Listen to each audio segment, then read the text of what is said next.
What is up, Speed Gaming fans? My name is Adam, aka WXFan21, joined by, and I don't want to butcher this, Fat Scott25. What's up, Scott? Hey, yeah, that's fine. You want me to call you Fat? You want me to call you Scott? You want me to call you 25? You want me to call you the greatest Metroid speedrunner that ever lived? Okay, that last one's not true, but that works. Scott works also, so I'm fine. All right. This is going to be a fun one. This is qualifier number 3 of the Super Metroid 100% speedrun. And today's 4 racers here on the restream are Timon, Professor School, Skokoro, and Sloters. And Sloters has a camera on. She's ready to go. The racers are ready to go. We're ready to go on stream. And we are off and running. I'm looking forward to this. This is the first time I get to actually commentate a 100% run. And Fats informed me that they've run this category a couple times before. So, Scott, what can you tell us? All right, well, not just a couple times. I ran it a good few times, but generally here, the run is going to start pretty much the same as every other category up until around early supers or so. Runners obviously going to go through series. They're going to have to fight series Ridley, and by fight I mean damage down to 29 health, and then get out of the room and leave series. From there, they'll pick up Morph. They'll collect the first missiles. They'll collect bonds from Bond Torzo, and then once people get to early supers, they're going to collect the missiles in the back and the reserve tank in the back, and that's pretty much where Hundo really starts at that point, because everything up to that point is basically the same as any percent. Excellent. Well, we got Cirrus for the first time I think I've ever seen Cirrus that I've ever had to commentate. Series Station, pretty decent, just basic here. So like Scott said, we're going to start this off just a little bit slow here, and some of these runners are getting absolutely terrible steam patterns. It's not cool. Not cool at all. Yeah, it happens. That was a solid series by Skokro, though. 46. Yeah. So this is pretty cool. So there's no trackers. It's 100%. We're just going to go gather everything.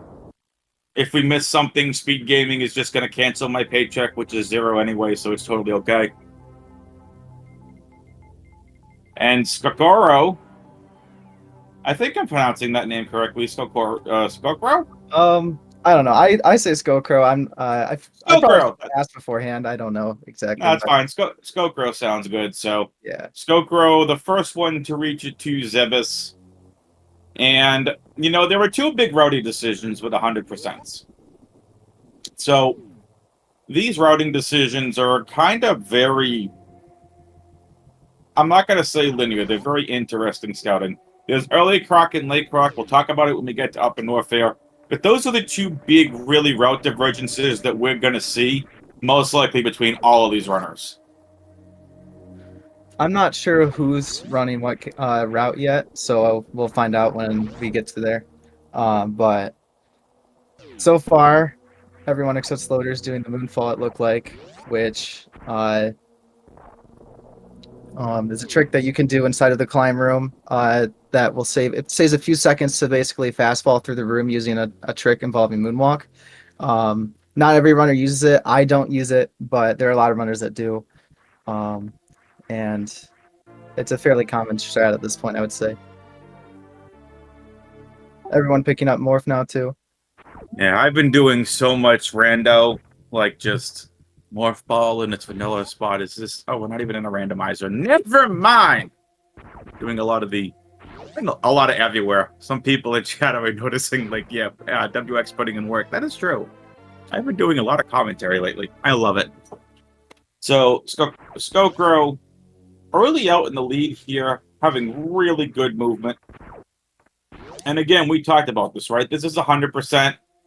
And we see all runners skipping that right side door because you're going to have to come back here anyway to do Invisible Road and to go get the other items up there, so why get it now?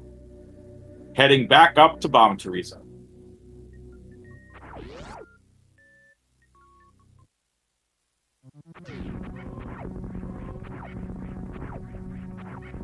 So far, it's been a pretty solid early game from all of these runners, I would say. Not very Absolutely. many mistakes so far that I've noticed. Just a few falls here and there, which is pretty normal at this point, but uh, nothing of note really that's gone wrong so far, which is good. Yep. Nothing at all. Pretty easy here, if I would say so myself. This is pretty standard. No 230 split egg, and everyone just going to go ahead to bomb Teresa. We don't have bombs to get to 230 anyway. Correct me if I'm wrong. I think this is one of the last areas that the racers go for their items, correct? Wait, Up sorry. here by 230? Oh, 230 missiles? Yeah, that will be the last item that actually gets picked up inside of the run. You That's pick what it I up thought. right before entering Torian normally, or heading to G4. 230 room gets absolutely no love. It's all good. And here we go. Quad Bomb Teresa fight. Chat loves Bomb Teresa. Only kidding. So, can you tell us anything about these runners? The runners I'm most familiar with here is I know Professor School a good bit. I've had like friendly competition with him a few times before, and he recently got a PB in the last qualifier as well as me, so that was pretty cool. I've seen Skokro around. I know he's ran low percent, and his early game has been really solid so far. Um, I'm familiar with the other two runners as well, but I don't know if I really have anything personal to really say about them. Sloters, I know, has been in I believe the Super Metroid one, or it was Fusion. I've done too many titles. I'm pretty sure all of these runners have ran at least 90%. Yep, no, it is the Super Metroid randomizer. Matter of fact, one of the races I commentated last night, Kip versus Draxus, Kip won and is going to be facing Sloters in round 3, just the quarterfinals. Oh yeah, that's right. Rando. So Sloters is very, very known. And early on here, there's really, nothing crazy. Skokro, the first one to get to this early Supers room. With School and Sloters right behind. Timon also here.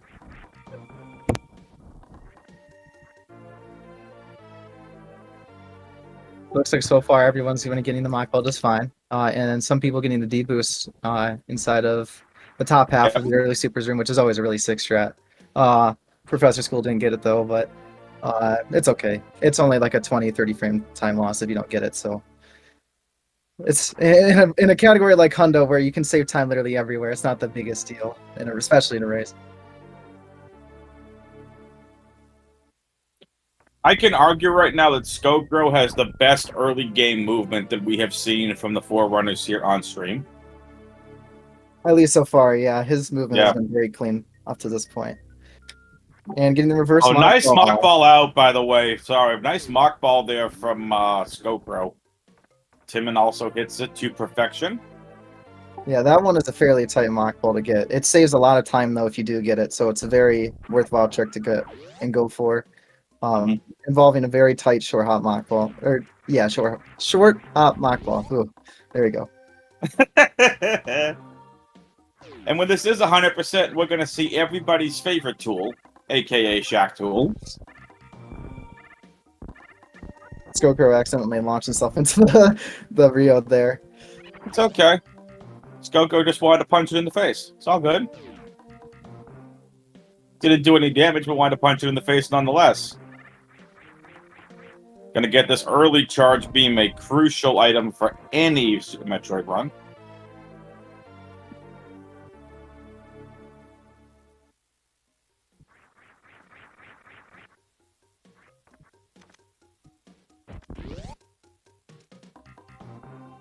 Oh no.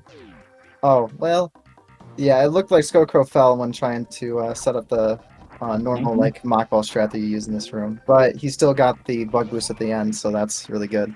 It looks like Timon's kind of caught up to him as a result, though. Timon's definitely caught up at this point.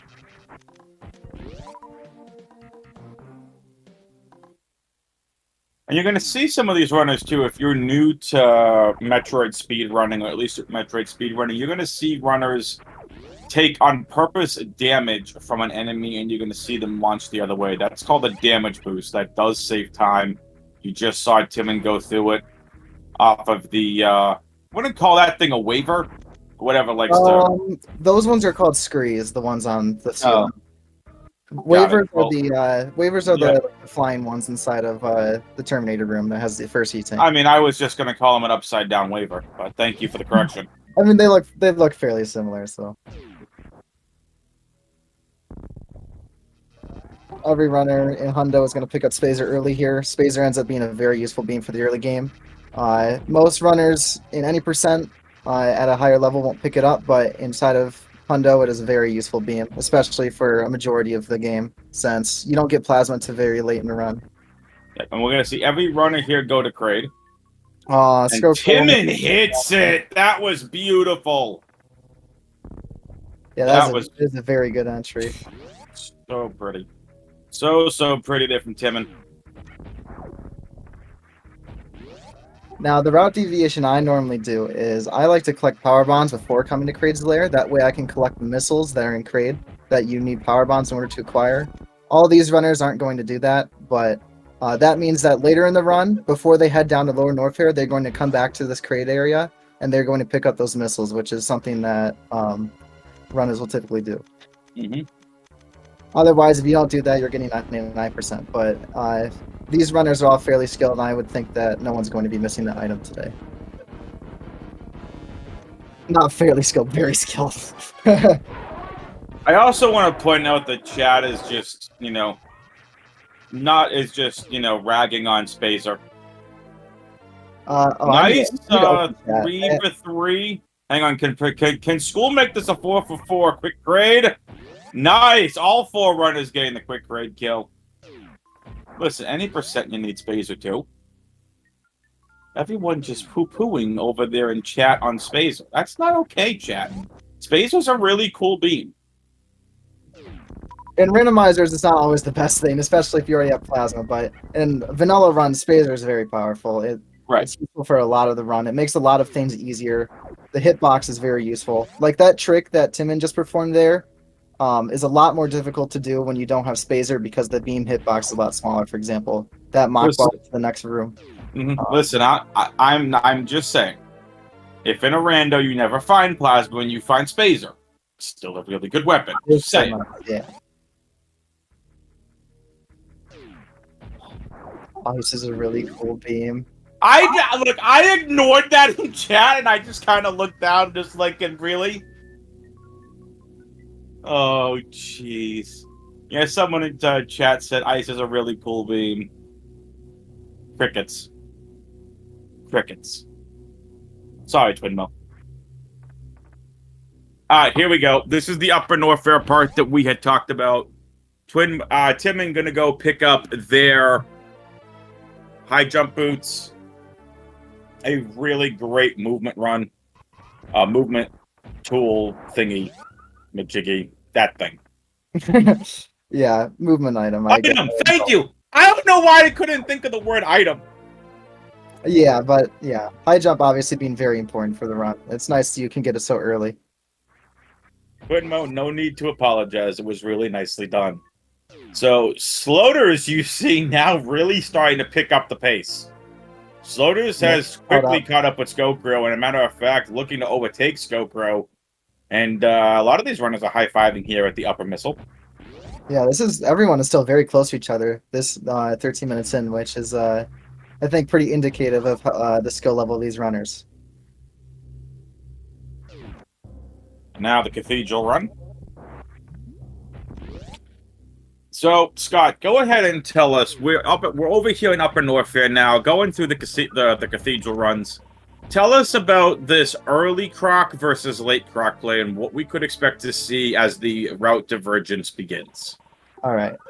So generally speaking here, runners are going to go through the Upper Norfair section like normal. They're going to collect speed and wave coming up fairly soon here.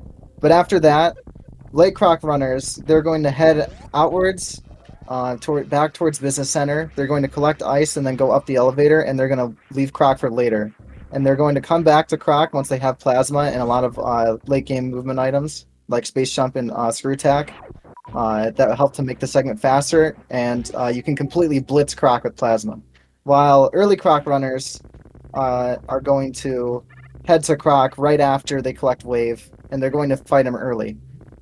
There are advantages and disadvantages to each route because early Croc can collect Grapple early, which is useful for Wreck Ship and a couple other segments, while late Croc also has to deal with the Ice Clip in order to reach Shack Tool, which is a make or break trick for the run if you're trying to save time using the route. Oh, it's definitely one of the biggest things. Like, if you're going to do and go to Shack Tool without Grapple, you better be extremely confident in your ability to clip up and get that glitch. Or to get that trick, rather. That's just... You got to be really, really confident in that. Otherwise, there is a good chance your run not is over, but you're going to lose a lot of time. Yeah, it's certainly it's an aspect of the run that is something you really have to be practiced with in order for late Croc to be something you should run, I would feel like. I've thought about running it myself, but I prefer early Croc just because another trick that really saves time inside of late Croc is the Spike Suit, which is probably something I'll save for talking about later because I'm not sure. We can have some sort of content for later. Yeah, it's better to talk about that later when it comes up. Sloters has passed Skokro, and Timon, while out ahead, Sloters is making up a lot of time. Sloters, she looks focused. And now we see Timon going back down Bubble Mountain after getting Wave Beam. It looks like Timon is probably doing early Croc. Well, actually, no, not yet. Sorry, I'm mixing myself up. Yeah, Timon going early Croc. Oh yeah, early Croc. Here we go. So heading down, Timon's going to do early Croc then. Sloters early Croc.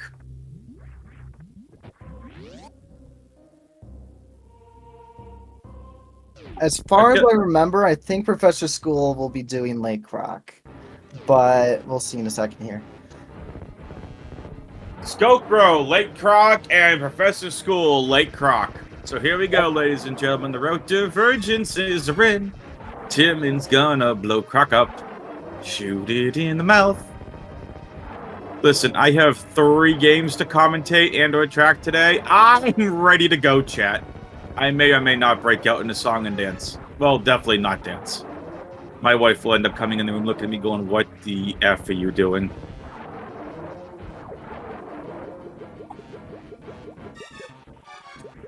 It's really cool to see this route divergence. 2 runners doing late Croc, 2 runners doing early Croc. That's cool.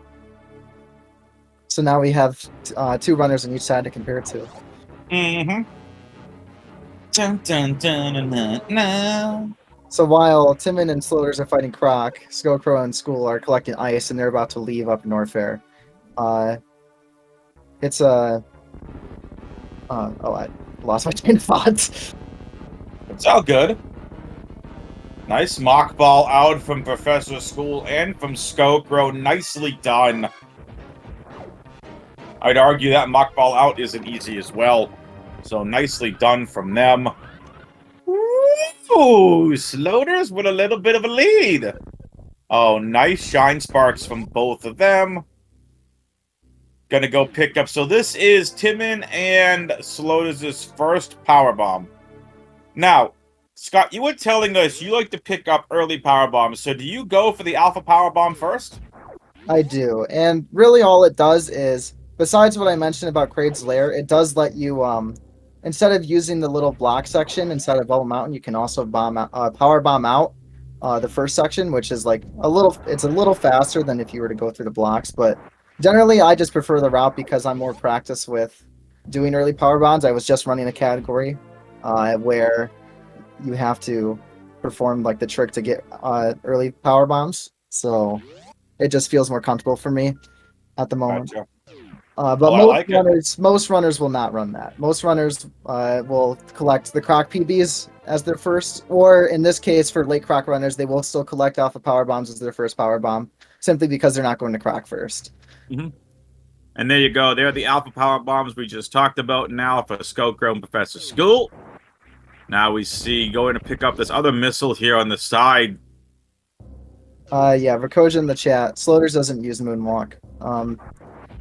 She didn't perform the Moonfall as well while the other runners did. I remember that. Sloters did the Mary Poppins-like thing, just floated down the early part. It's all good.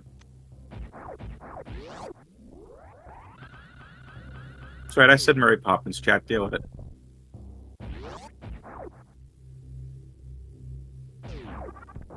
I also don't use Moonwalk, so I told myself I was gonna try and learn how to do Moonfall after I got a certain bombs time, but I've been having a bit of trouble with it, so I'm waiting to switch it on myself.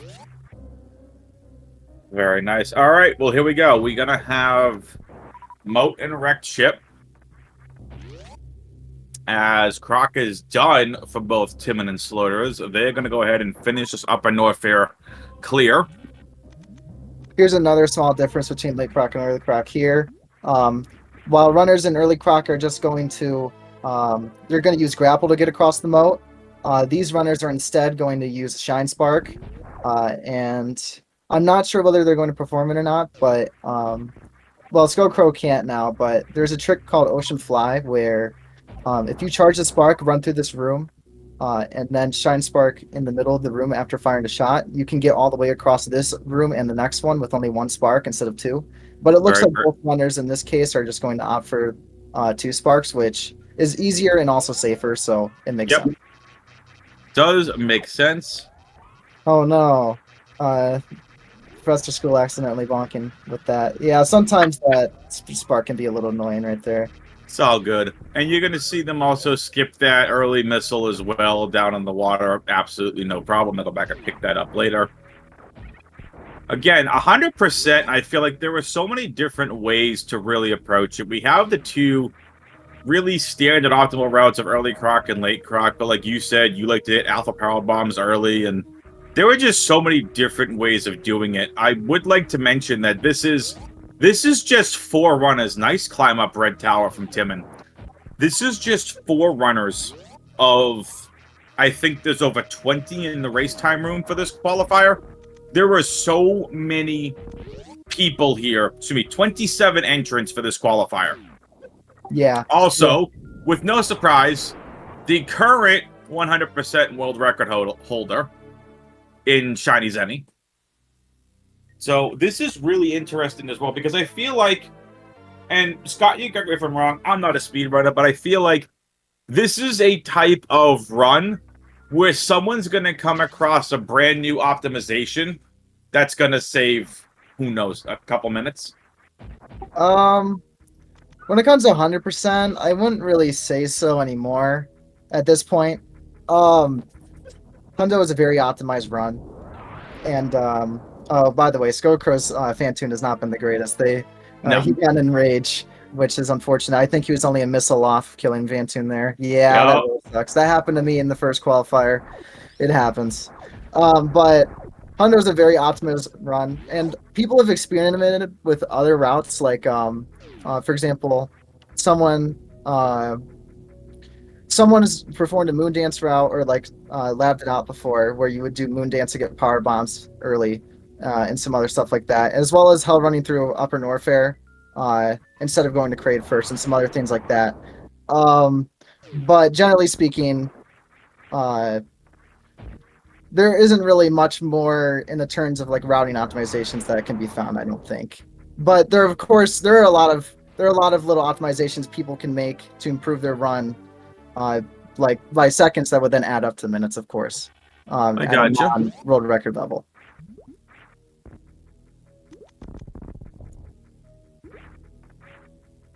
But yeah, now we're going to see Scarecrow and Professor School going through the direction Cement, Post, Fantoon.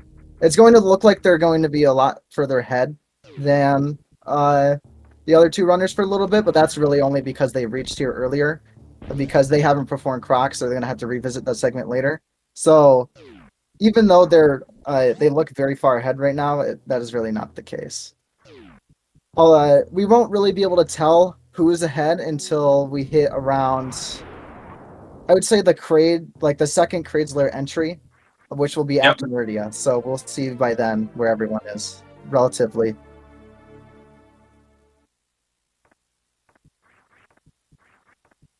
So Sloda is already at Phantom.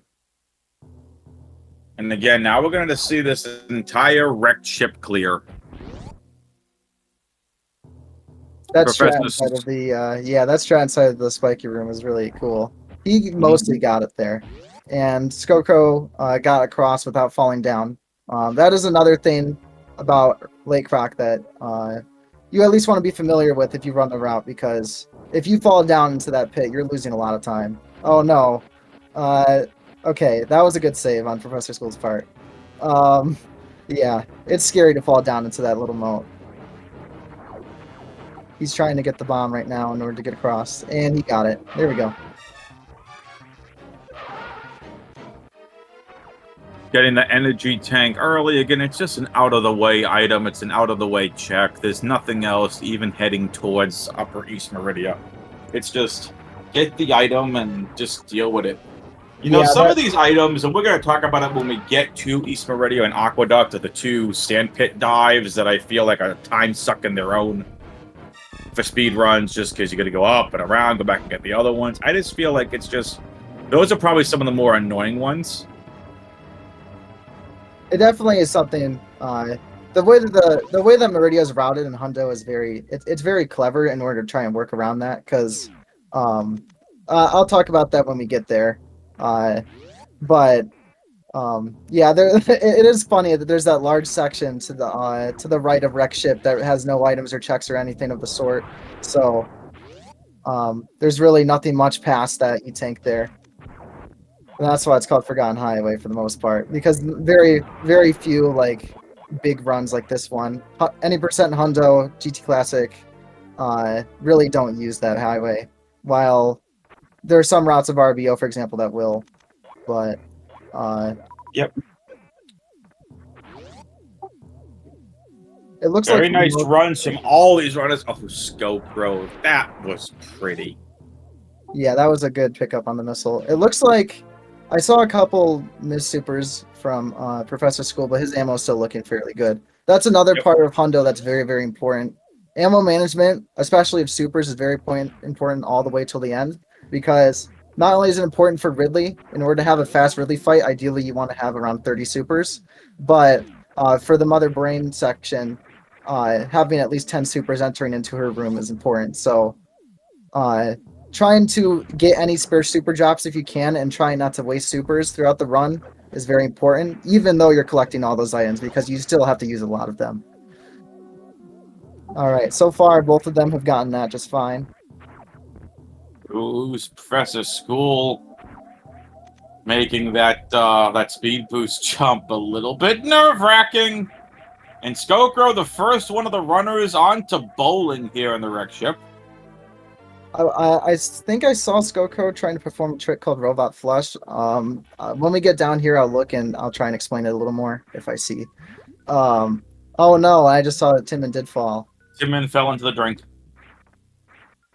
It happens. It is it's rough when it does though.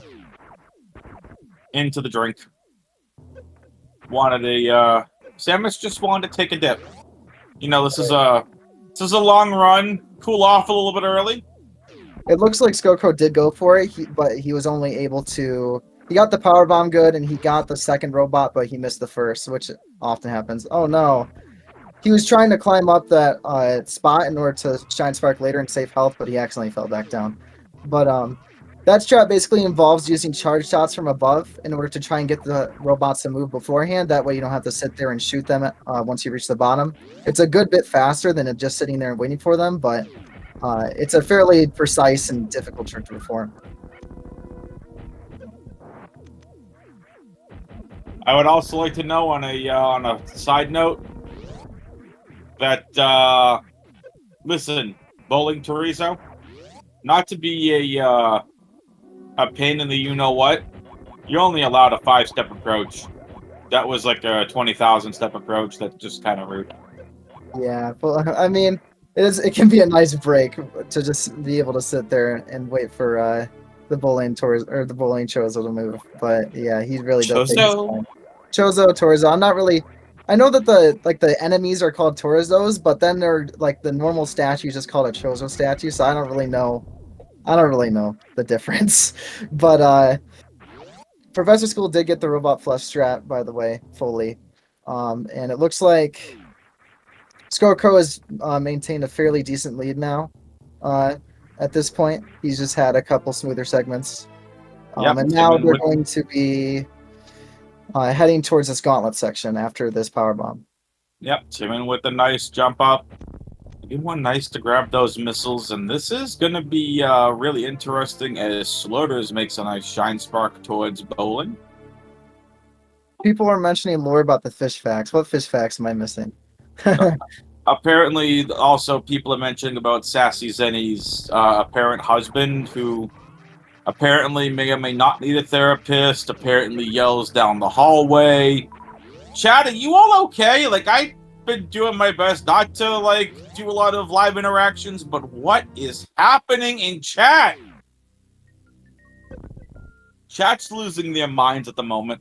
Timon, the last one to get to bowling, which I think is a little bit interesting, which we saw how much Timon was in an early lead throughout the speed run.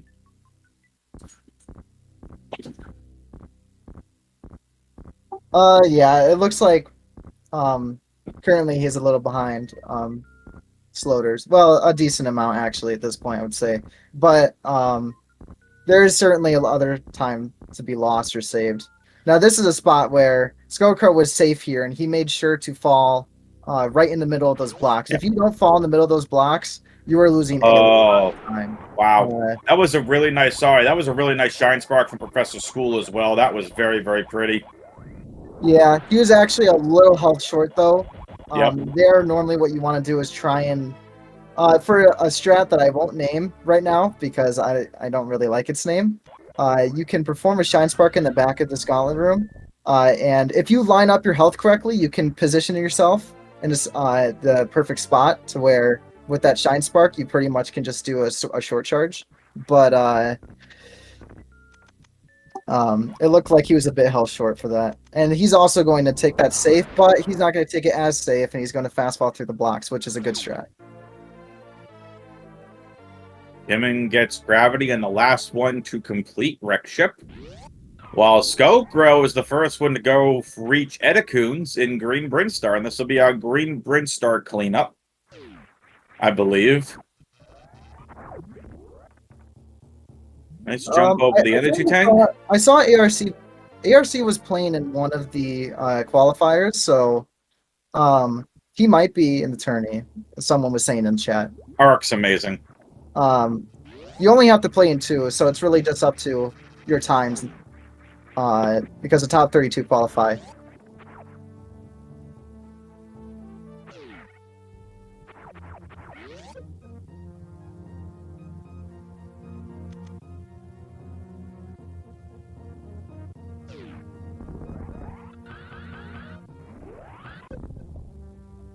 These shine sparks are just so cool to look at. Yeah, it is. It is the most satisfying spark perform. No one going for the back of gauntlet spark strat. I'm not going to call it by its other name. I'm not the biggest fan of it. By the way, Sloters had enough energy to perform that shine spark, so that was nicely done. Skullgrow finished with Edacoons. Edacoons is a really interesting route. Like, oh yeah, the Edacoons is supposed to teach you wall jumping. If you're gonna teach us wall jumping, can you at least teach us the buttons on how to do it? Yeah, it's a little funny. Oh no, that's not good. Sloters didn't fall down right in the middle. And that other missile. Oh no, school! Yeah, that's you can come back for it later, right before Torian, but either way, that's a pretty, that's not a great mistake to make. That sucks. Chad apparently is very excited that Dust 77 is going to be doing comms later today. I don't know if it's I think it's a little less than 2 minutes, but it's at least like a minute or so. It's a rough time loss.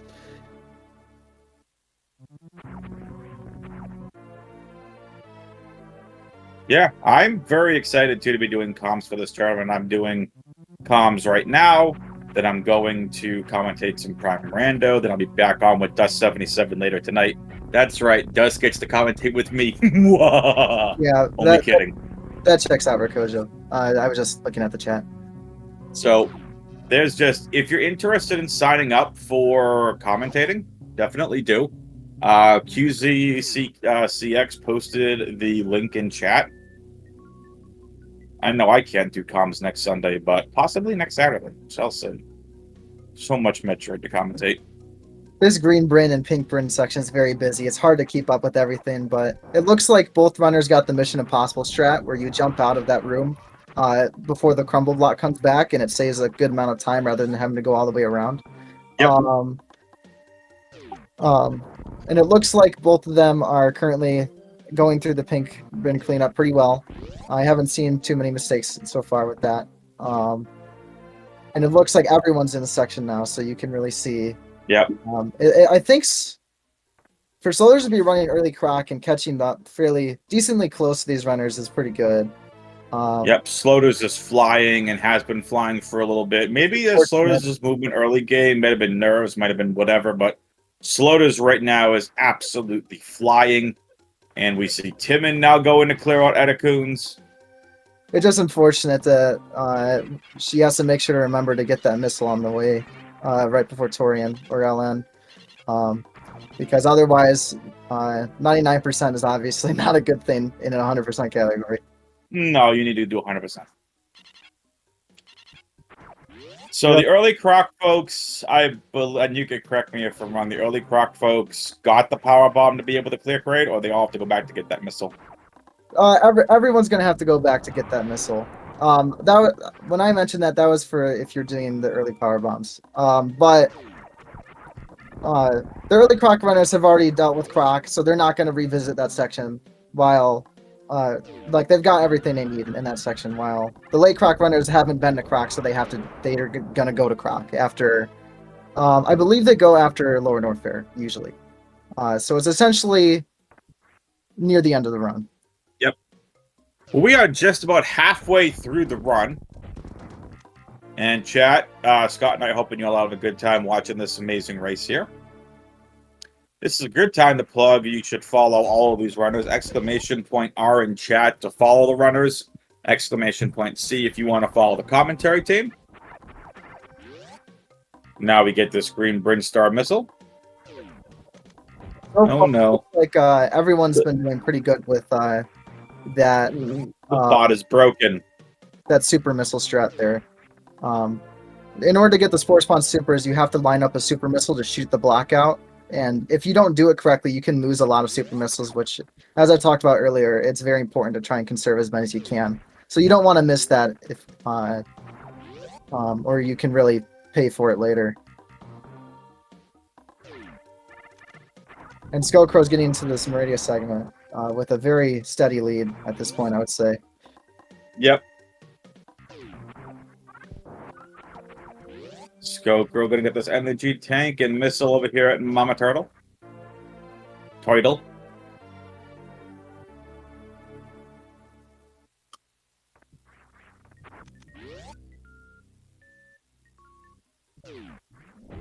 Press a school, the next one to reach West Meridia over here by Main Street.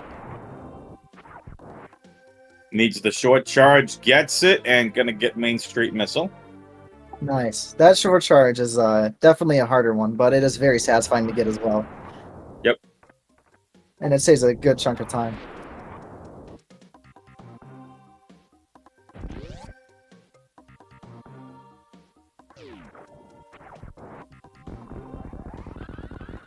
Rest of school on their way to go ahead and get Mama Turtle.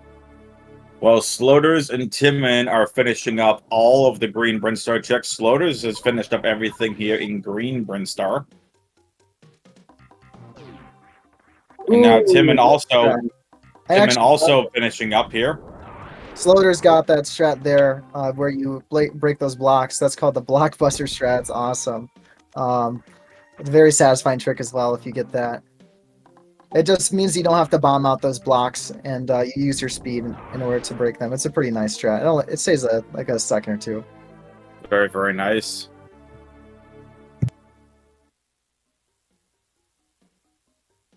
Yeah, now Skullcrow's getting the watering hole here. And so far, he's really been cruising through this segment. Oop, just a little bit of a issue getting into there. But other than that, so far these runners have been doing very well. Other than a couple mistakes and the unfortunate gauntlet thing.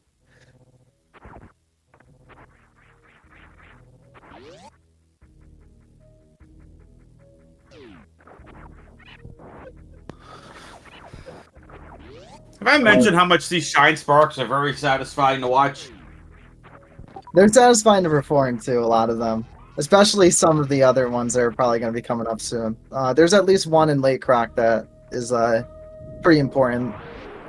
That we won't be seeing early croc runners doing. Most likely, anyway.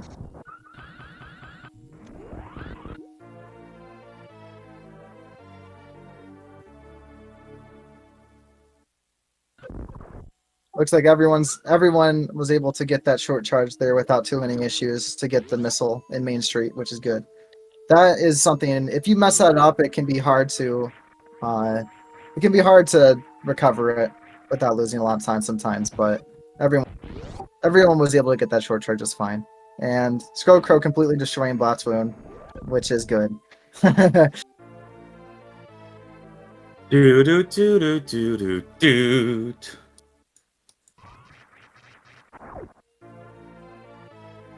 I just realized that I wanted to switch over audio. Can't get slowed as audio.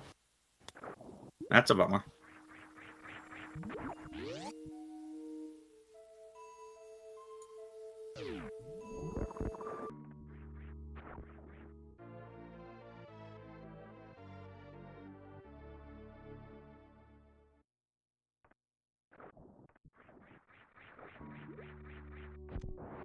Ah, gotcha. And now, Skokro, the first one to reach Dragon.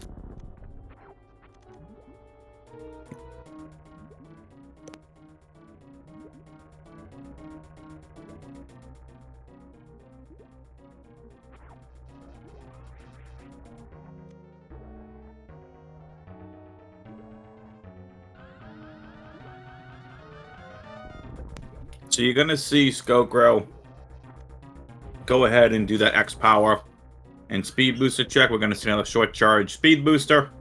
All right, I was on mute for a second, but it looks like Skullcrow did get a full halfy strat earlier, and it looks like Professor School missed it. Yeah, just missed it. Okay, so that strat that Skullcrow is going for there is called the Spike Suit or Spark Suit. It has varying names, but what it lets you do is it allows you to store a Shine Spark, basically forever until you press jump and up in a certain way. And it lets you, if you get that strat, it lets you go back across this room with a spark, which saves a good chunk of time. This room that he's about to reach up here. Otherwise, he's just going to have to space jump through the room, which is slower, but it's not too much slower. So, he missed the backup strat there where you can get over the ledge. But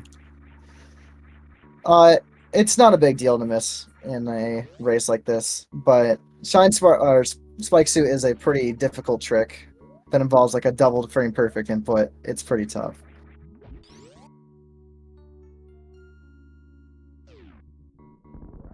All right. Both pretty solid Dragon openers from both runners that have reached Dragon, by the way. Yep. And it looks like Slither's nice. a halfy, so that's not bad. But just a little too low for full halfy from the looks of it. Unfortunate. Professor School also going for the Spike Suit. He didn't get it. But He's got the blue suit. Yeah, he is going to opt to keep the blue suit. The blue suit is a little slower than the Spike Suit because if you hold run, you lose the blue suit, which means you can't use it for a spark anymore. But so he's going to have to walk through these rooms. But what it does allow him to do is he's going to be able to spark through the Coliseum room up ahead. So that will I believe it saves a little less time, but it does still save time over not having any spark at all. So yeah. Whee! And Nicely done. GoPro going through the East Meridia sand hole.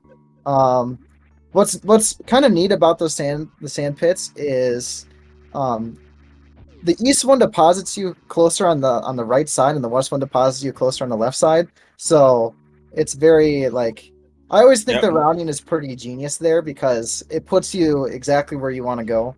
To drop on the east side and go for spring ball, and then to drop on the left side to leave. Well, here we go. We got. Oh, Sorry, yeah. didn't mean to cut you off. We do have the trick that we talked about. I want to make sure we address this while Skokro is here. Yeah, Skokro is electing to do late croc, does not have grapple even to get through these rooms. So what you're going to see is get it right on that worm and glitch right through that. Nicely done. Gets it on the third try. And there it is. Shack Tool. And this is where runners go and take a bathroom break. Go get some snacks, get some water, take a nap. Yeah. This is the part of the run where you can't make Shack Tool go any faster, and if you hit Shack Tool, you can destroy them, and then you're redoing this room all over again. Yeah, you definitely don't want to do that. But yeah, that wasn't too bad of an ice clip on Skokro's part. It was definitely not ideal, but I think it was third try, isn't bad. Third try. And yeah, what he's actually going to do here, that's Shack Tool's speed strat. Where if you shoot that snail and get it to turn, it'll break the sand a little early. It saves like a second or two to do that. So you get to wait a little less on Shack Tool when you do that. And now it's spring ball time. Now Professor School is also going to be performing the ice clip strat. Let's see how. Oh, he got it first time! Nice. Nicely done from the professor. Maybe the professor teaches that trick. Yeah, I know. Sorry, that was a terrible joke, and I don't care.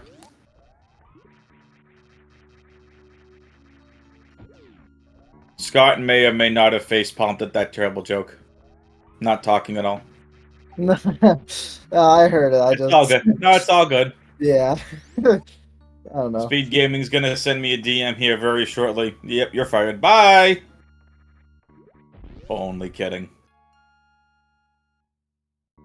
And you see Professor School trying to do the same thing, and there it is. The snail going ahead and eating that sand, getting through faster. Professor School hits it very nicely. Yeah, it's a little optimization, but it's a pretty neat trick, and you don't lose any time going for it. So not any more time than you would lose just sitting there waiting for Shack Tool anyway. Silly Shack Tool. And Slaughter's now over here as well. Skokro about to pick up Plasma here. Plasma room is a very execution heavy room as well. A lot of things you have to do in this room to do it right. So we'll see what strat ends up using for this room. I'm sorry, Scott, I gotta address this. I don't even know if, like, have we lost chat's attention? They're currently planning a travel service over to, I think, the Netherlands. Denmark or somewhere. Like, they're just having a ton of fun right now. Just apparently making a travel agency. Oh, I wasn't fully paying attention. Let me see here, I guess. Oh, yeah, it looks like they're talking about going to places in Europe. Chat, I apologize that this isn't, this is a 100% run. We're trying to make this as fun as possible. At least pay attention to us. What about us and our needs? Okay, I've never been to Europe. I want to go. So, I don't know. I'm in on this. Yeah, I'd love to go to Europe, too. Who's paying for us? I hear it's an all-expenses-paid trip. Thank you, chat. Man. That would be nice. Alright, so let's see. Oh, yeah. So Skokro has gotten through the plasma room and everything. Professor School also getting through the plasma room now. Sloto's on their way up to the plasma room. Yep, and Timon just collecting spring ball now. So everyone is still decently close to one another here. Timon, I think, probably the furthest behind from looks of it. But otherwise, everyone is doing pretty good. Everyone is really doing well here in all the meridians, both West and East Meridia right now. They're doing I would argue, Scott, and you can correct me if I'm wrong, Timon has definitely fallen behind. I wouldn't know if it was a bit. Well, the only thing being that Timon, like just between like the early Croc runners here, Timon didn't miss the right side gauntlet missile, so he's probably going to have a big late game time save in comparison to Sloters, but he is definitely behind otherwise because missing that missile isn't like a big time save or anything, or like fake time save, as in like it doesn't make Sloters appear more ahead than she actually is for the most part. So otherwise, she's fairly far ahead at this point in comparison. Oh yeah. But she's going to lose a lot of that lead to having to collect the missile later. And here's Timon going to get plasma. Last one checking plasma, and I believe this is the second pit for a Skokro. I wasn't paying attention. I didn't see if Professor School performed the blue bomber strat in order to get that the aqueduct items. Let's see if Sloters does it. If I see it, I'll talk about it. Otherwise, it's hard for me to keep track with all of the runs. Listen, as a Mega Man fan, can we please rename the strat from Blue Bomber? Just saying. Yeah, I don't know where the strat name comes from. Okay, it looks like Sloters. I don't know where these enemy names come from. Like, I've commentated Fusion, and some of the names are like, who came up with Zazabi, for example? I don't even know what that is. Exactly, it's one of the bosses. Exactly. But it looks like Sloters was trying to go for it, but unfortunately she didn't get the blue suit in order to actually. Basically, what the blue bomber strat is, it's just a spring ball with blue suit so that you can break speed blocks and jump upwards. It saves, I think, 4 seconds in that room when I was labbing it out the other day. But it is a pretty tight trick, and it's fairly complicated to execute. But otherwise, it was still a fine segment, and they got the backup spark. So this is pretty cool. Oh, yeah, there we go. Timon did it. Timon just did it. Yeah. Timon did it. Thank you, Timon, for the swag strat. It was a very cool looking strat. It also feels good to perform. That's one thing I've been finding out. The more I practice cooler strats, not only do they look cool, but they feel good to perform a lot of the time too. It's pretty nice. But otherwise here, Skokro's heading down towards the Lower Norfair entrance at this point. This is the last item between here and Lower Norfair. Now it's this segment is very similar to if you were taking the southern route inside of any percent KPDR, where you're just going to see him space jump through these next few rooms here. It's a pretty cool part of the run, I would say.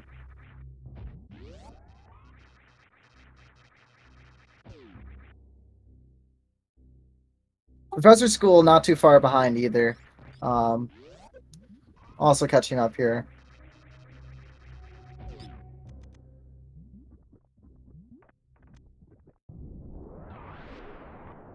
Skokro was going for that damage boost there. If you do that damage boost off of that enemy, I think it's called a Viola.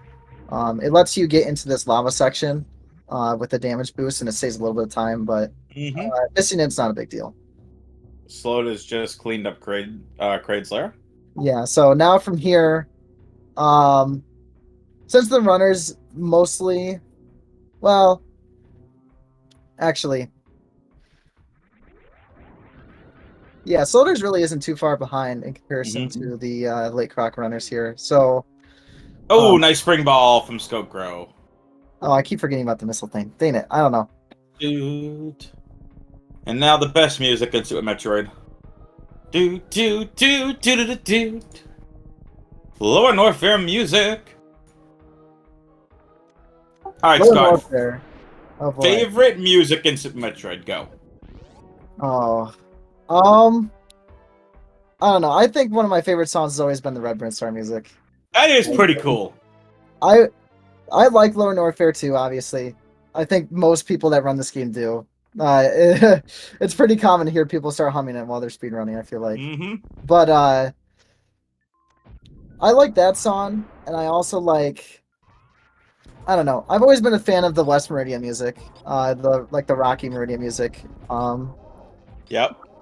It's a very atmospheric song. I've always liked that one a lot too. I don't know. And therefore, when we do comms, we can go and retreat into a very calm place like West Meridia. We just take the plunge into the water and go swim. Fishes, maybe pet a fish. Maybe we go pet a turtle over at Mama Turtle and we can just talk like this.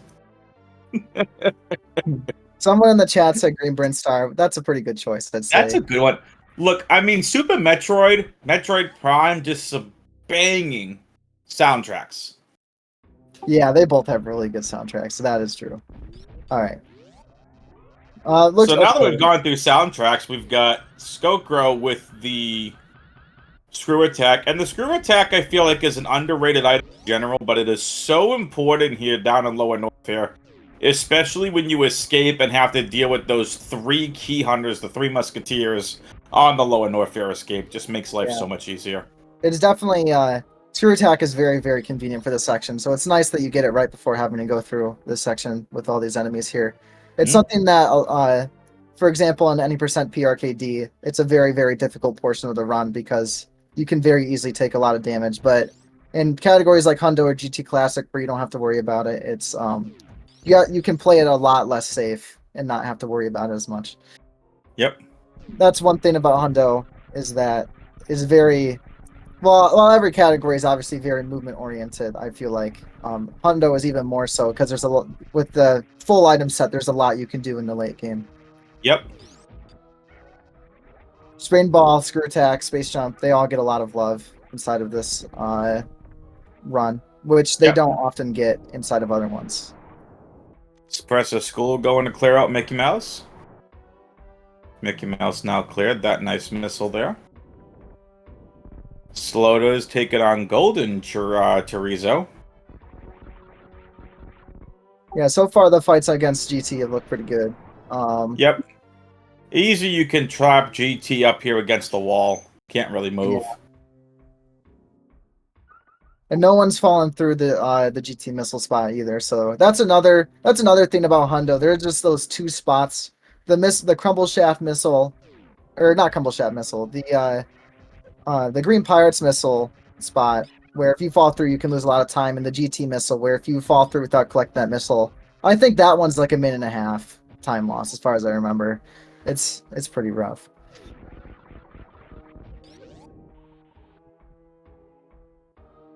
So hopefully, but it looks like that hasn't happened to any of the runners, which is good. I'm looking in the race time room. Unfortunately, 2 runners have DNF'd, which is unfortunate. Oh man. But again, that's why there are 8 qualifiers. Plenty of time. You shake this one off. You jump back in for qual 4, 5, 6, or 7, or 8. And you get right back in the game. Now, here we go. You mentioned this Ridley fight. You want about 30 supers coming in. You just super missile the crap out of Ridley. And with the plasma beam, really makes this fight very, very quick. Yeah. With plasma and supers, you can kill Ridley very, very fast in Hundo. That's one thing that is very satisfying to do as well. It looks like Professional School has a very, very good amount of super missiles. Skokro also had a very good amount of ammo here. We'll see what Sloters and Timon are looking like when they get there, but so far, so good.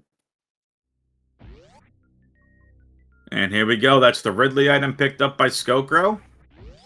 Now, again, if you're just tuning in, we have of these 4 runners here on Restream.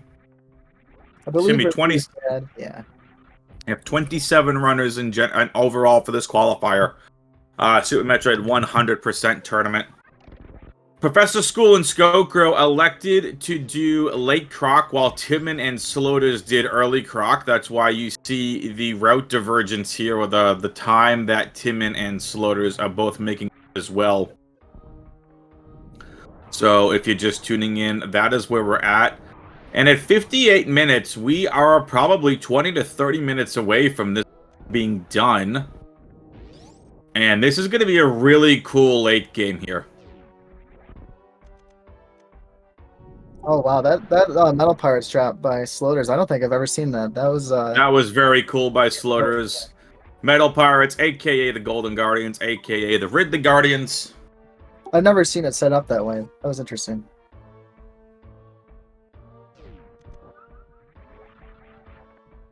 All right, so now Sloters is reaching Ridley with I can't tell exactly. It looks like 25. That's pretty Yes, good. 25. Generally, because you usually use a good few plasma shots in the first half. So really, if you have like 20 to 25, 25 is totally fine for the fight. But Yep. so far, it looks like she's used a lot of shots, though. She might be opting not to use some of the supers, maybe, or maybe just waiting for a pogo. Yeah, Slotus has not gotten any good pogos from Ridley at all to use those supers. Well, you can really hammer them in, but it looks like she instead opted just to do a beam fight, which is fine. Unbelievable. Ridley went to go grab Sloters 3 times, got it on the 3rd. That's a little bit of a time loss there. Yeah, Nothing Ridley you can can do be about annoying that. he can be annoying with the grabs sometimes, especially from if he's on the right side. Sometimes he can just like miss and hit you with his tail instead, and it's very irritating.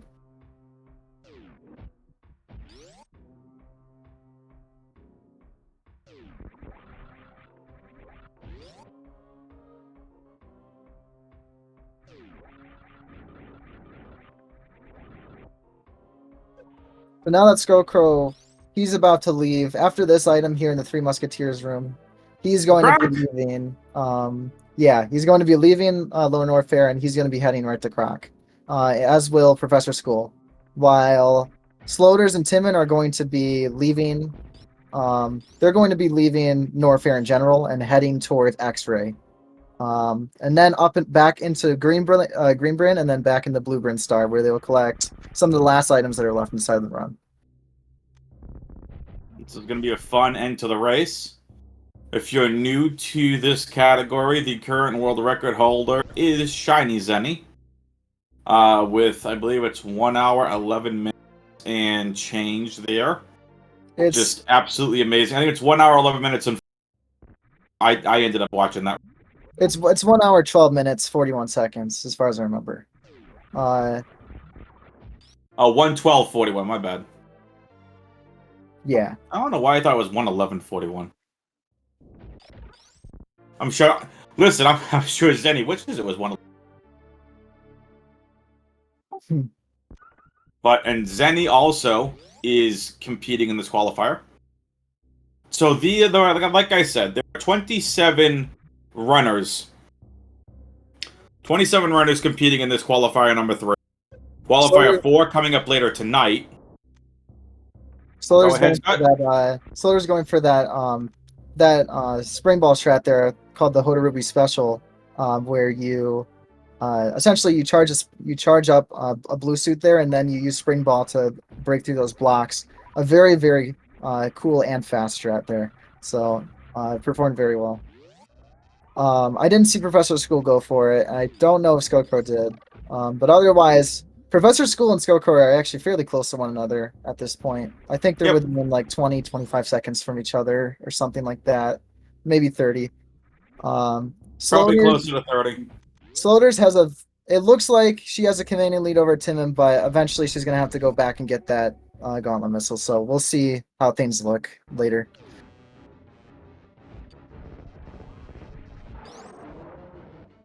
And this is what's good about Croc here is no, it looks like he yeah.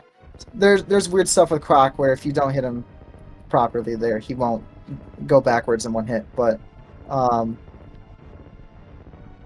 with the full plasma beam, it essentially just hits Croc every single frame, which makes him instantly go all the way back into the lava or an acid and kill himself essentially. So there's a lot less RNG to it than there is inside of early Croc, which is another advantage versus disadvantage kind of thing. Because you can lose a lot of time to Croc RNG inside of early Croc, while in late Croc you can just kill him right like that. And we see Scarecrow also doing the spike suit strat that I mentioned earlier. Nicely done. Getting that spike suit there is one of the main time saves of the late Croc route, because what he's going to do now is he's going to try and save that spike suit all the way until he gets to X-Ray. and he's going to use that spike suit in the X-ray hallway and try and spark all the way across. So that's the benefit to doing it. That's a long time to save a spike suit. Yeah, that's part of it that makes this route. It can be pretty difficult to do that because not only is the spike suit a difficult strat to perform, but you have to be very careful not to accidentally press like up or jump in certain places, or else you can lose the spike suit. And essentially you're losing, I think it's like 8 seconds or something.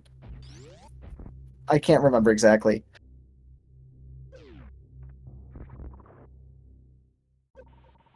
Otherwise, Scarecrow has made the segment look very clean so far, which is nice.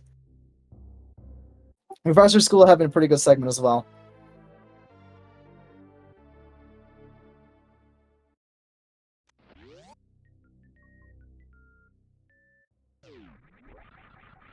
And another runner has DNF'd in the race time room, unfortunately, due to what they say in chat is a IRL emergency. So shout out to that runner, and hopefully everything is okay.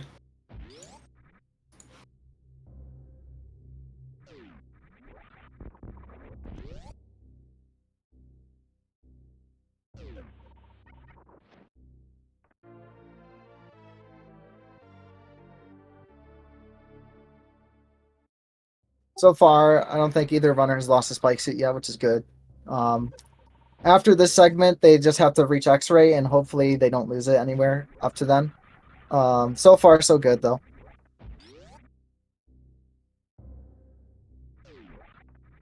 What Professor School just did there was pretty smart as well, by the way. He opted to just use Spring Ball to get back up instead of unmorphing and jumping, because if he unmorphed and jumped there, he could have accidentally lost a spike suit, for example. Pretty easily there. Very nice.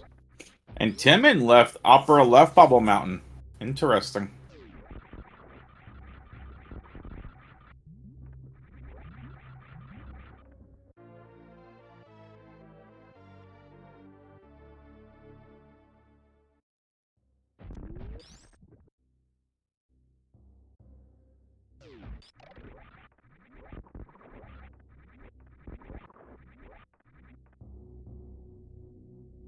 Now that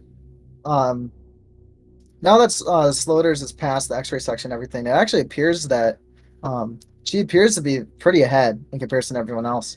The only thing is that she just has to remember to collect the missile, but after that, I think she might even still be ahead, depending on how things look. We shall see. Slaughter's back here in, I guess we'll call this Old Brinstar? Oh, did she go for reverse Slinky? I didn't see. That strat is really that's a really funny name, but it's also really sick. Reverse Slinky. Yeah. So that's the strat inside of it's the main Green Brain room. I think it's called Green Hill Zone, where there's like a bunch of platforms and ledges and stuff. Wait. I'm wrong game. No. Green Hill Zone is Sonic. Yeah, okay. That room is called that, but but essentially what you do is you just spring ball through the room with a lot of speed. Oh no, Professor School lost his spike suit right there. That really sucked. No.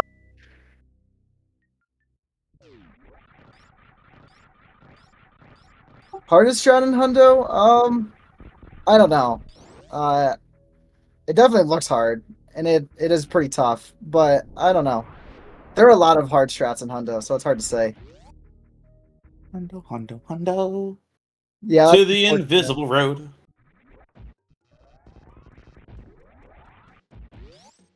He carried it for a long time, though.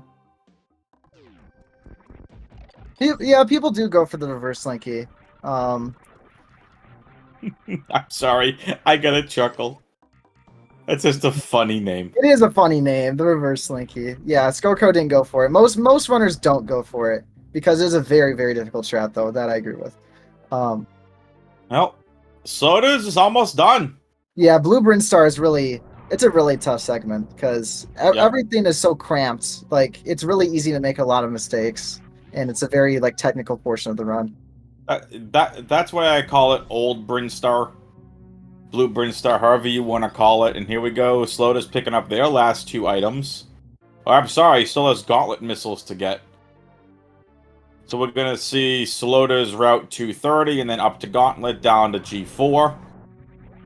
So this has been a really good race from all 4 of these runners. Yeah, it's been really good so far. After this, this is the climb supers right here. After that, Sloters is going to collect the 230 missiles, and then she's just going to have to remember to get those gauntlet missiles. But other than that, those are all the items for the run.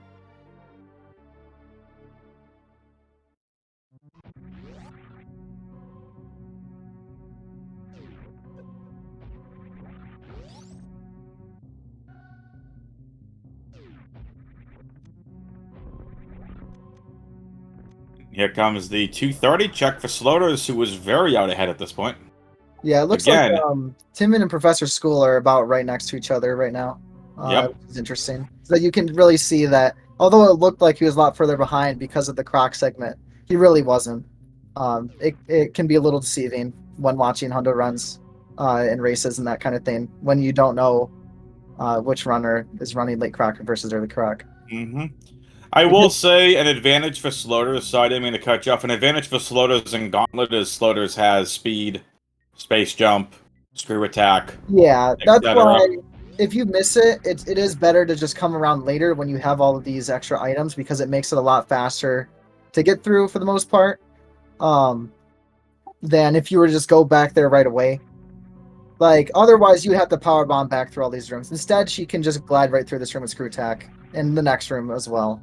Yep. It looks like she might even go for the spark here as like a backup strat, but unfortunately she wasn't able to get it. But Did Sloters get the upper room there to a blue tower? Yeah, I'm pretty sure. Okay.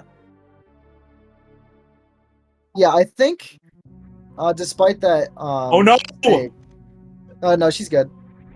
I think despite that mistake though, I think she's still ahead.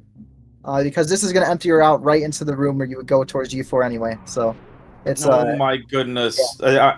Wait a minute, did she not get both supers? She only hit one side of the crumble blocks. No, she got the she got the left side earlier. It was a thing. She missed the right side. Oh, okay. Okay. Gotcha. Thank you, Sigma. Appreciate that. So, exclamation point now, you can follow our amazing runners. And I don't know if exclamation point C, if you want to follow the commentary team. Dice, she didn't use any supers on the Ridley fight, so that Nope. mostly explains it.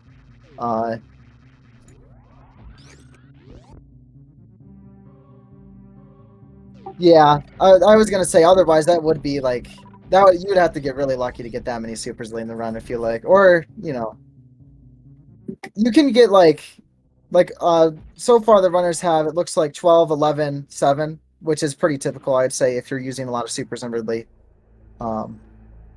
Somewhere around 10 or 12. And here we go. Sloters, the first down to Torian. And Skokro right behind.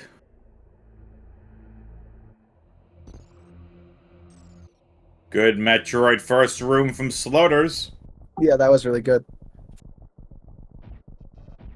She may have just opted not to use supers on Ridley so that she can have a safer Torian, because you really do use a lot of supers, and if you don't get lucky with like drops, it's not worth it in this category to like group Metroids to get more drops or anything like that.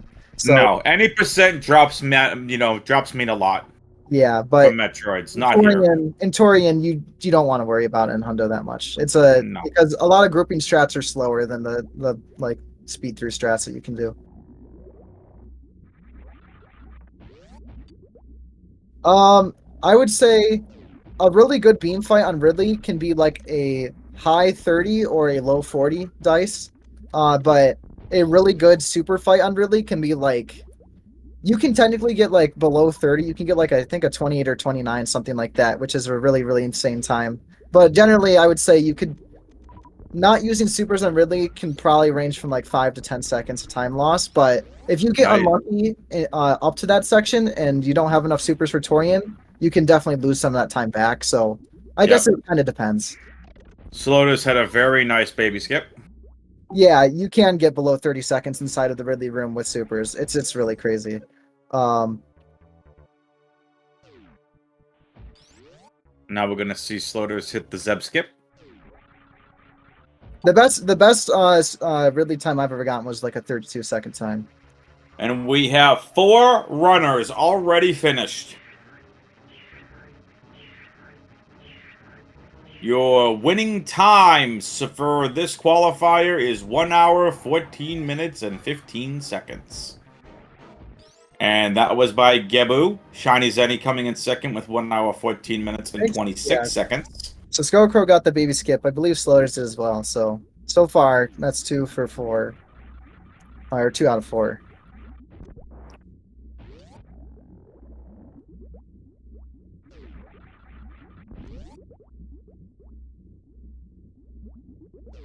So nice times by the runners that have already finished. And we're going to see some very good times here from these runners. Yeah, you can kind of see what happened to Skullcrow here. He only has 1 super going into this room, so he's going to have a lot slower of a Mother Brain tank because he doesn't really have any supers to use. Yep, and missed the first Zeb skip too. Yeah, he did miss the first Zeb skip there. Using, it looked like it was like a down back strat kind of thing. Different than what I usually see. Mm-hmm.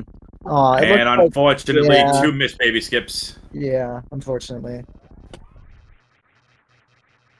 Something I like to do inside of the run that not everyone does is when you pause for Gauntlet Spark, if you need to refill, you can also turn on Varia. It looked like Sloters didn't do that, but I like to because I think it makes stand-ups a little safer.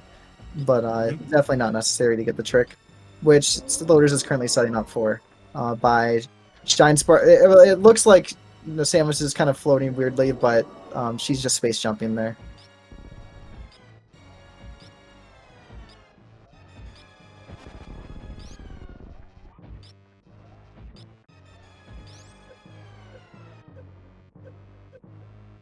Yeah, it looks like so far she has a good setup for stand-up, which is good. Scope Pro probably also going to go for stand-up, I would guess. Yeah. Yep. Okay, that's 2 so far. Looks like Professor School was also having a few issues trying to get through the first set skip, but otherwise, everyone is pretty close so far for the most part. Otherwise, yep, cool. Gonna see a lot of stand-up tricks here. Slotus hits the stand-up. Skullcrow's gonna have stand-up. And you see there's stand-up, what that means is these Mother Brain. Oh, and nicely done. Slotus hits it beautifully. All it took was 1 rainbow shot, and that was it. Slotus is going to be looking at the time of 118. Skullcrow right behind.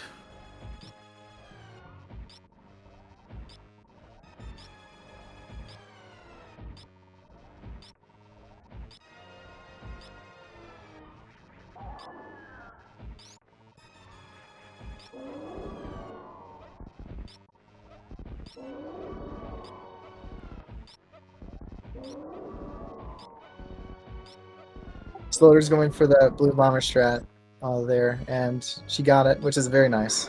Saves about, I believe it's like a second, or like a half second or second, something like that. Very hard trick for a little bit of time save, but that's the kind of game Super Metroid is. A lot of rooms has things like that.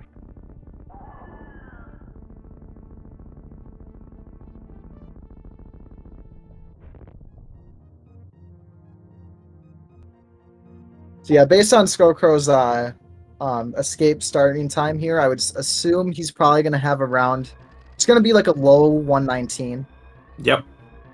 And yeah, Sloters is about to get like a 118.04, 118.05. Not getting good steam there at the end, but 118.06 for Sloters has finished. 118.07 the official time.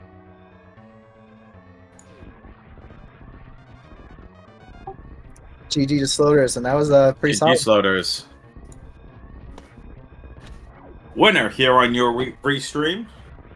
Sloters overall came in 6th with a 118.07.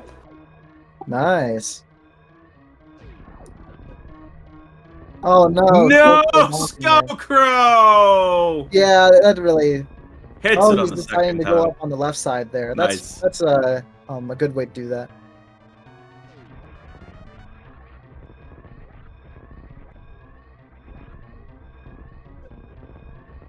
Otherwise, that was a pretty good or pretty decent escape at least. But yeah, it looks like he's gonna get a similar time for about a minute behind. So yeah, GG to Scarecrow. Scarecrow's done.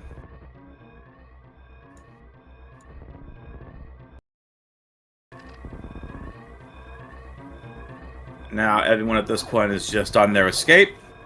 Scarecrow finishes with a time of 1:19:07 officially.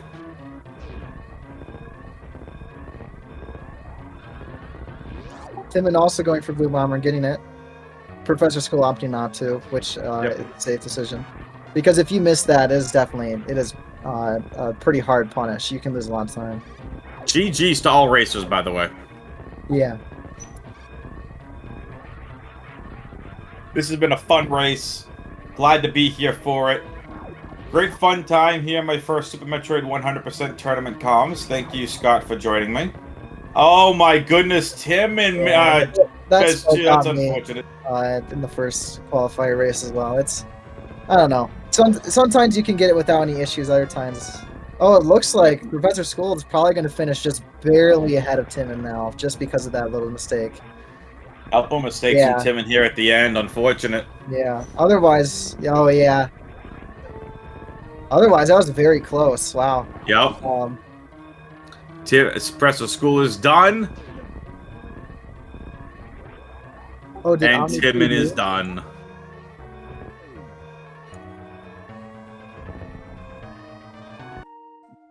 And there we go. All 4 runners are done. We'll see if we get anyone in here for some interviews. So, Professor School finished with an official time of 1 hour 26 seconds. Timon finished with finished with a time of 1 hour 20 minutes and 35 seconds. GG. GG's. Yeah, I was about to say, wow, a good few more PBs in this. Wow. It's awesome.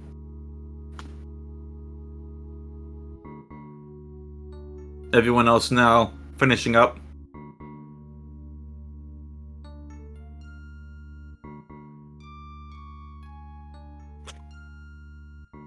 That's awesome. A minute and 28-second PB. Wow. I know D is newer to running Hundo, so it makes sense that he's getting a lot of big time saves like that. Good for D. But yeah, GG's to all the runners. This is a pretty close race for the most part.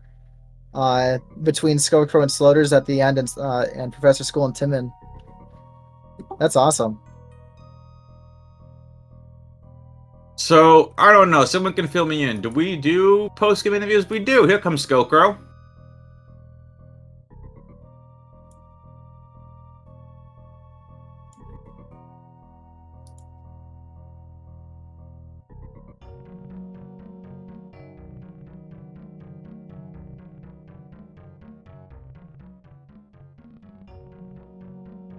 GG, Scarecrow.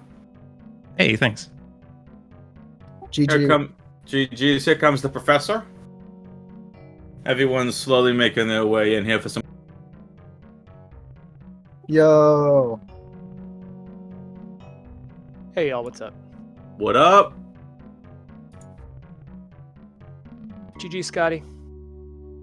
GG, Prof. Thanks, man. was First try fun. Puyo clip, man. Nice. Yeah. It takes me 3 every single race, this qualifier. I will admit that I recently switched to a method that is much more consistent for me. It's something that Zost had been experimenting with for a while, his last Hundo push a couple of years ago, to normalize the speed, the vertical speed going up to the actual Puyo, rather than going straight up for it after the charge shot released through the door. You spin jump over to the right once and then bounce back over left, and by bonking that far right ceiling, you normalize your vertical speed coming up, so it's the same exact movement every time. It costs you like 40 frames or something like that, but the consistency for me has just skyrocketed. And after a marathon race recently, where I think I missed it like 8 or 9 times in a row, I was like, all right, the 40 frames are worth more consistency. And I said, this is the way that I'm doing it from now on. Nice. I'll definitely look at that. Yeah. Oh, that's pretty cool. Yeah, that's definitely a trick you want to be consistent on rather than fast on. I feel like, especially. Yeah, it is. It's just, and you make these. I remember when I first started about 3 years ago, I would spend a lot of time in Kip's streams, and he's one of those folks that always advocates for maybe not always saving the frames in exchange for higher consistency. And there's a number of things that I've picked up in that same mindset, especially for tournaments and for races and qualifiers, where on an average, I'm going to save more time by being consistent than I'm giving up, right? So Yep. that's my mind frame. Yeah, I like that. I try to play pretty consistently in my strats and practice as well. That's like something I always try to go for myself as well. I don't always go for the fastest stuff, especially I've been practicing a lot of Hondo stuff all over again after GT Classic and stuff. So it's been fun to relearn everything like that. For Especially sure. for such a long run. You hit in a race setting, especially, you want to try and be consistent, not just fast. Well, you hit the nail on the head. It's a long run. It's a punishing run. It's not an easy route. And when these qualifiers, the main thing that you want to do is get good times on the board. It also depends how much time you have to put in, right? I mean, if you have more time to put in, then I think grinding the harder strats makes sense. I'm a person that has a little bit less time to put in overall, I think, on average for some of the top runners. And so I really try to shoot for consistency and things that are just going to be easier. It means I'm probably not going to be getting a 116 in my future, but I can still get really good times with that. But enough about me. It looks like we had a pretty good race in our hands. If I had gotten heckin' Baby Skip, I would have gotten the 119. I missed Baby Skip in every single qual. But it looks like Scotty. It looks like you had I mean, I know your times are really a lot lower for your PBs, but not a lot lower. Almost getting a 118 in a qual is pretty good, right? Yeah, this is my goal, is a low 119 for qualifiers right now. So I'm really happy with this run. Excellent, and you got it on stream too. GG's. Yeah, that's cool. I was so freaking nervous at the start. Yeah. And then it's kind of deceiving how, we're doing late croc, so it kind of seems like we're ahead. And the commentators are like, yeah, Scotty's so far ahead. And I'm like, oh, no, I'm not. But okay. Well, I was trying to talk about that too, how it can look more deceiving. But you were still playing. Yeah, I was thinking Sloters was ahead pretty much the whole race. I was also thinking that, but I just wasn't sure because Sloters ended up missing the East Gauntlet missile. So I was trying to think in my head how much time that would take, but it wasn't as much as I actually thought it was in the end. So it was a lot, she was a bit further than I thought. She's so much better than me, so I kind of knew. She's a very strong runner. But yeah, it was a good run. I got really nervous around Dragon. I was +6 on my PB, and the run kind of fell apart from there. Not bad though. That's pretty good for a qual. Heck yes. GG, wow. And here comes Timon, who didn't get an invite. I hooked Timon up. It's all good. All good. I'm here. GG, Timon. GG's Timon. GG's you. I also messaged Sloters, and Sloters is not going to join us for post-game interview. That is okay. GG's to Sloters. So, Timon, talk to us about that run too. I mean, it wasn't yesterday's Timon run. It wasn't yesterday's. I think I spent everything I had there. Went all right to like the middle of it, and after I fell down at GT missiles, it was kind of over for me. Oh no, I'm sorry. I didn't realize that happened. Yeah, and I was kind of done at that point. I don't know. Yeah. couldn't like get back to focus, unfortunately. I mean, you've got a really good qual time that you logged yesterday. That was such an insane. What were you, like, more than a minute PB, right? Yeah. Huge GGs. That's awesome. Yeah, that was really impressive. GG on that. Thank you. Yeah, and GG's to Sloters for winning the race between the four of us. She's a absolutely excellent runner, right? Stalwart of the community, and she's not in here to join us, but I'll just say on her behalf, just like incredible race, GG's, and nicely done there, pulling out a nice time. And I know she's shooting for some lower ones, so I wish her the best, looking for some lower qual times in the quals to come tonight and next week. Absolutely. All right, anything else you runners want to talk about here before we head on off? I got nothing. Scott, you have anything? I think we talked about a good amount of stuff. So if you guys have anything to add, you can go ahead. But otherwise, I think I said what I wanted. GG to all the runners, and that was a really nice race. You guys are pretty close at the end. Yep. Just thanks for the commentary. Thank you very much. Yeah, you are welcome. For showcasing. Yeah, it was a lot of fun. Thanks for the commentary, and thank you and GG's to my fellow racers. Wish luck to everyone in the tournament coming up. We got 5 quals left, 1 tonight, 4 next week. And big ups to Zenny, who is running this tournament. This is, I think it's going to be a smashing success. We've already got, like last year's Any% SG Live, we've got all these incredible runners coming out. It's really exciting to see all these high-level runners and just honestly everyone across the competition. I'm seeing it in the race rooms. Everyone's knocking out incredible PBs left and right. Everyone's bringing up their game. I love this about this community. It's the reason why these tournaments are so great, because everyone comes out, everyone raises the bar, and yeah, it's excellent. Thank you also to the people behind the scenes helping with setup with all of the I almost said tracking. This is not rando. I was going to say all of the race setups and stuff. I know QZ and Twin Mommy, a bunch of other people. So big shout outs to everyone. And yeah, thank you for comms. And y'all have a good one. You are welcome. That is, I echo Professor's, sentiments there. I started getting involved in the Metroid speedrunning community and speedrunning in general here. Just do week 5 of the Metroid Prime Rando tournament, and I've joined. So supportive. It's awesome to see. So, for Scott, for Professor, Skokro, Timon, and Sloters, my name is Adam, aka WXFan21. Big shout out to Sloters on the win, and Skokro, Timon, and Professor for having absolute pleasure to watch. Coming up tonight, 9 p.m. Eastern, qualifier number 4. I will be back on comms for that, joined by Dust77. Again, 9 p.m. Eastern. That's going to be over on Speedgaming 5. But until then, we'll see you next mission. Latest, peoples.